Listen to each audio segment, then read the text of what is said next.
Hello, everyone. This is day one of this course. This is going to be my first time teaching this course. I remember one of my supervisors asking me to improvise on this course, so here it is. Here's my first thing. Okay, so we're just going to have 10 lessons scheduled below. Um, so yeah, if you have anything that you'd like to ask me, just ask me either in the comment sections if you're watching this on YouTube or just in the class chats and whatnot if you're one of my students. Yeah. So that way I can modify the later lessons more towards what everyone else wants. So yeah. So let's start with our first lesson. I'm gonna first go over the syllabus real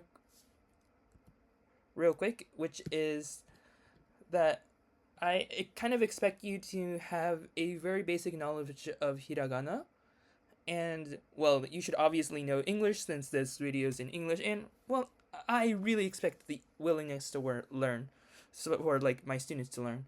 So yeah, there's that. And yeah, so the goal is to understand communication at some point, and then learn uchinaguchi with yambaru kutuba, which is basically Okinawan with Kunigami. And this is kind of technically for absolute beginners, but I want to make sure all of my viewers are able to take something away from this video, because yeah, I kind of want to so maybe I might mix in different level stuff, but because the end goal is communication, not test taking like I have with a lot of my previous um Uchina Gucci courses. Okay, so back to the last slide.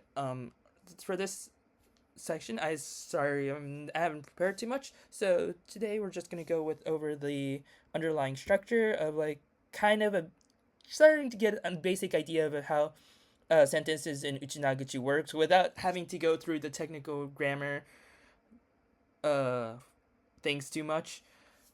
And then you also have introduction to dialectal variations, which is kind of yeah, goal one but expanded. Yeah, we're probably gonna try to work on various dialects. I might focus a little more on Kunigami dialects just because I think they're a lot more interesting in terms of diversity than they are with Uchinaguchi. So yeah. Yeah, and then I have a Q&A time for technically my students. I'm probably going to cut off the YouTube video right before I get there, because yeah, that's that. Okay, so as a basic idea, Kunigami is the northern half of Okinawa. Like, it's spoken in the northern half. I believe Ethnologue estimates that around 5,000 people that speak true Kunigami. But yeah, it's still interesting nonetheless.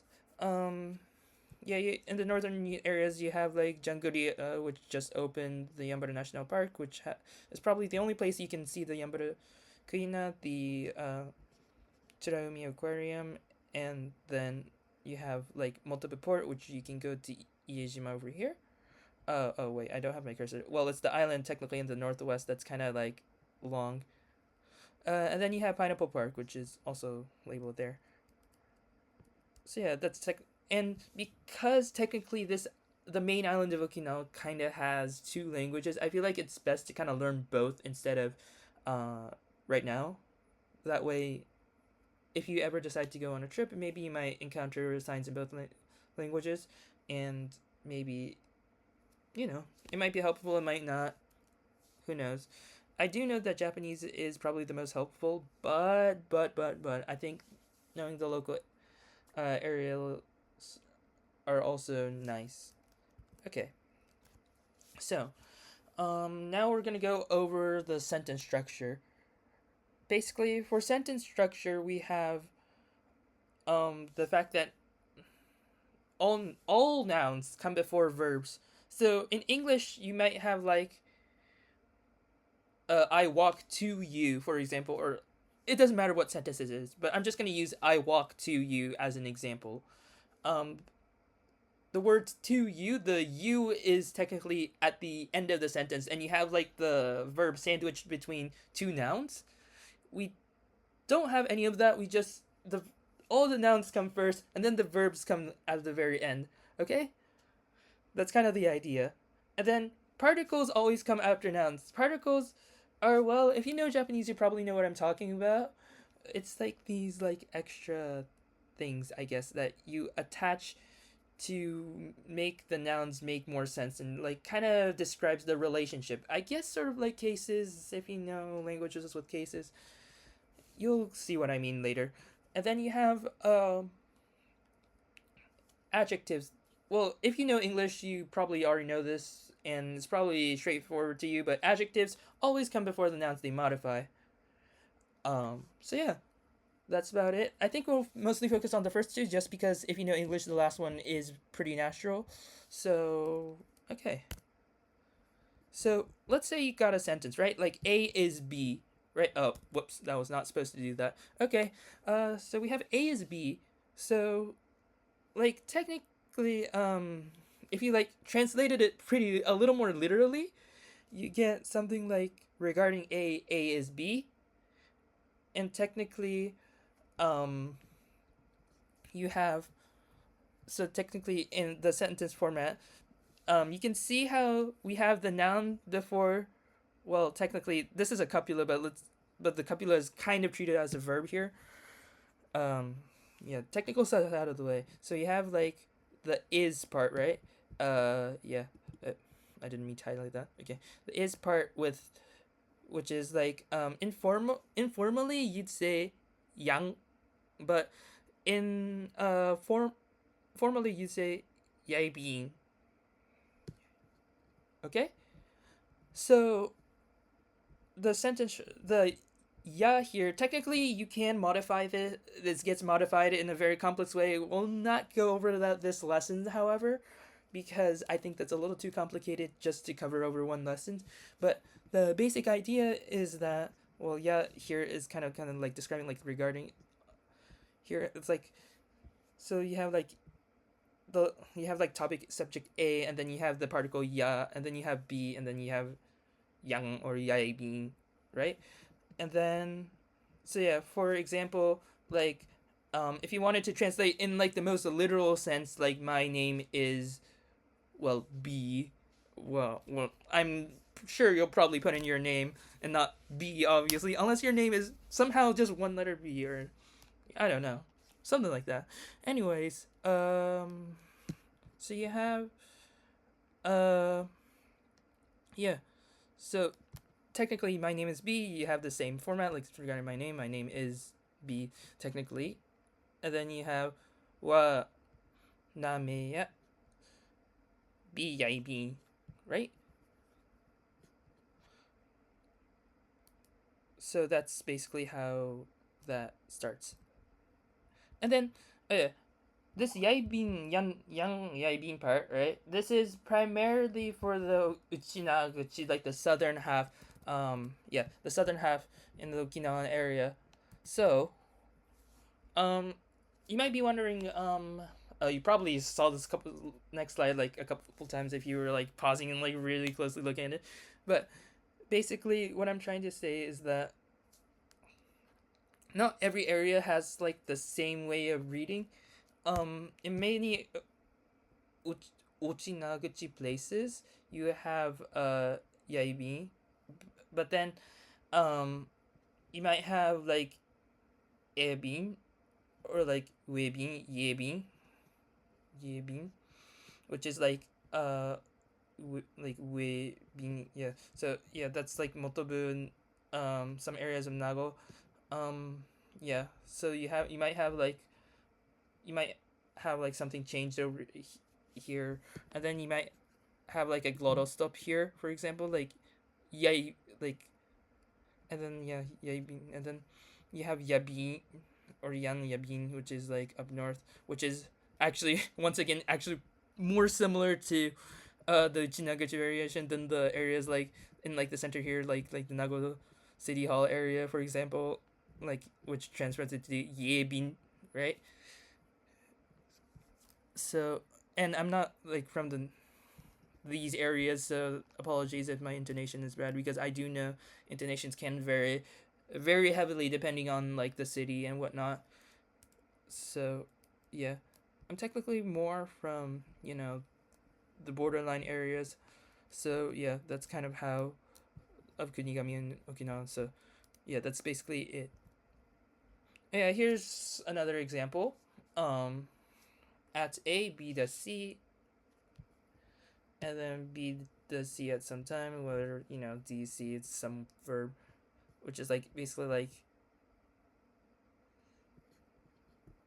like at time A regarding B, because we have the regarding B. B actually goes first because regarding B is basically the topic, which I know you probably know if if you're like a grammar nerd or whatnot. But like yeah, so whenever there's like a regarding something, that usually always goes first, and it has the topic of yeah. Well, technically there should be an asterisk here. I kind of forgot to add it on the slides because it can technically modify as well. And then you have ni. Um, just a quick note for Japanese speakers. Just because you see this ni doesn't mean this applies to other usages of the Japanese ni. So yeah, it's just in Ochinaguchi, it's just basically time, if that makes sense. So yeah, so biya e ni shison, right? And then so like you can replace sun with like some other verb, like so you have for example like you informal is ya, and then so and then go at 6 o'clock. So basically you have ya ya 6時にイチョン, right? So you go where ichon is the what was it, the verb to go in English, and then 6時 is technically 6 o'clock. Well, you kind of had to import it from Japanese because modern time, we didn't technically have it. It's just one way to express it in like the modern connotations. I didn't really want to go over like the original clock and whatnot. It's probably a little too much for this. So yeah. Yeah. So you know how like things can be like adjectives, right? Like adjectives are something that like describes the noun. Let's say A describes B, and then you have there is like something English usually has like a and maybe nothing, the like a usually a like B, right? So in Chinaguchi, kind of like the logic here is supposed to be like a like B is like existing, or there is there. I guess you can replace it with there, but like there has like other translations as well in. So yeah, because and then we technically existing is kind of probably a much more accurate term. So like whenever you want to say like there is a new car, um you have yeah the same format. Oh, I think I should state one form. The dictionary form of new is mi-san, right? Mi-san. So that like mi-san is new, but um whenever you use it as an adjective that appends to like a noun be, you change the to a ru, so you get misaru be, right? And then the word is here would be no, and then an or un, right? Un, right? So like the difference between an and un is that an is more like how do you explain this? It's like in it's like inanimate vs animate kind of. It's kind of the same usage as Japanese aru and iru, if you know what those are.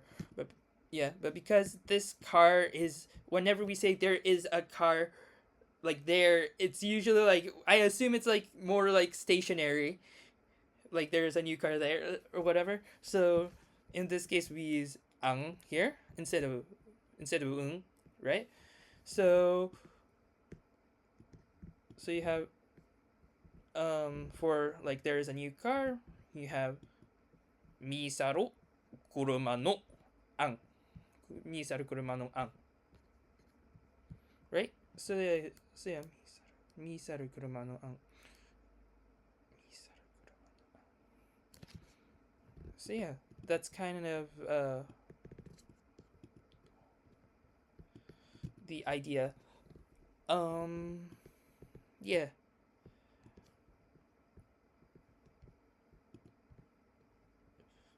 Technically, I could technically remove the saru and just make this a compound word. Like Japanese, you get maybe like mi guruma. In case you were wondering, you could probably do that as well. But and I think you can. But I just wanted to demonstrate how this works, because that way you can use it with like other adjectives, um, without, that, well, me is very special in that it can often become a compound with another noun without having to use saru, or, well, that. But yeah, this is just an example, okay? Anyways, yeah, that's kind of all I prepared this time around. So yeah, I believe I would like my current students who are just watching this to actually remember all the vocabulary. The vocabulary A was that, oh, my bad. Vocabulary A is going, whenever I'm gonna like assign vocabulary homework, it's kind of you to like memorize. You might I might quiz you this at the very beginning of next class before any of my recordings. If you're on YouTube, you don't have to worry about it. Obviously, good to know nonetheless. Um, Vocabulary A is often like mentioned in the slides, and yeah, most of my sentence examples this lesson were technically in Okinawan. So yeah, that's why it says Okinawan here. Yeah, so these were definitely like in the slides, and then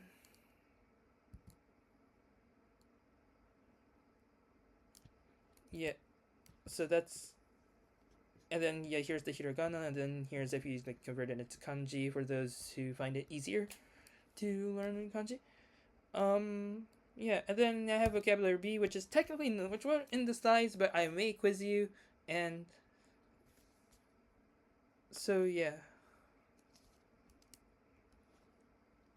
Um, for Kunigami though, despite the fact that I believe earlier I wrote like a whole bunch of dialects over here, I'm likely not gonna do that for like every single one because it's not very practical. So for my vocabulary, I think for Jinaguchi, I'm probably gonna stick it to just the main dialect. Um, but I may, if I do have to specify a certain dialect, I'll be sure to note it.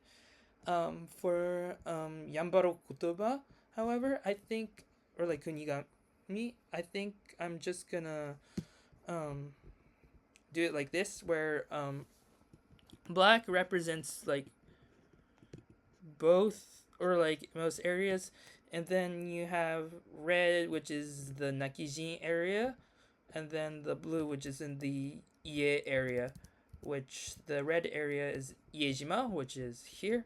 Sorry, yeah, no, the blue area is Iejima, and then the red area is Nakijin, so like right by it there. Yeah, that's probably the main ones I'm gonna focus on this video series. Yeah, and then so for my students, I'm just gonna explain the exercise as homework. Usually, I'm probably just gonna do sentence examples, communication examples. Sometimes I might ask you to record an audio. I don't know. It depends on the day, week. Yeah, so I'm just gonna. For this time around, I'm just a little too lazy, so I'm just gonna ask you to write 10 sentences about these three based on example 1 and like 3 for example 3. And then write at least 5 in Okinawan and 2 in Kunigami. If you ever get stuck, make sure you use the vocabulary that is on the slides, and perhaps you can use the vocabulary, maybe it's a little bit of vocabulary in vocabulary B. And yeah, that's about it. Yeah, that's all I have this time around. Thank you around. If you're one of my students, you're probably gonna stick around for the Q&A. But if you're on YouTube, I'm probably just gonna cut this video recording right here. So have a nice time. Matayasai.